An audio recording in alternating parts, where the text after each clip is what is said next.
O'zbekistonda 2026-yil 15-yanvardan 28-fevralgacha aholi va qishloq xo'jaligini ro'yxatga olish tadbiri o'tkaziladi. Bu jarayon mamlakatimizning ijtimoiy-iqtisodiy rivojlanishini strategik rejalashtirishda muhim ahamiyatga ega. Ro'yxatga olish orqali aholining yoshi, oilaviy holati, ta'lim darajasi, migratsiya jarayonlari, ish bilan bandligi va daromad manbalari haqida yagona ma'lumotlar bazasi shakllanadi. Shu bilan birga qishloq xo'jaligida yerdan foydalanish, chorvachilik va parrandachilik ko'rsatkichlari aniqlanadi.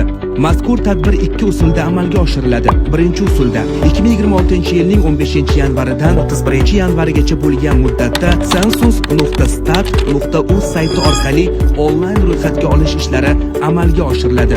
Ikkinchi usulda 4-fevraldan 28-fevralgacha bo'lgan muddatda maxsus o'quvdan o'tgan shaxslar orqali uyma-uy ro'yxatga olish ishlari amalga oshiriladi. Yig'ilgan ma'lumotlar maxfiy saqlanadi va respondentning roziligisiz oshkor etilmaydi. Ma'lumotlarning sifatliligi, aholining faolligi va olingan ma'lumotlar to'g'riligiga bog'liq. Shu sababli har bir xonadonni ushbu tadbirda faol ishtirok etishi ro'yxatga olish muvaffaqiyatli amalga oshirilishini ta'minlashda ahamiyatli hisoblanadi. Milliy statistika qo'mitasi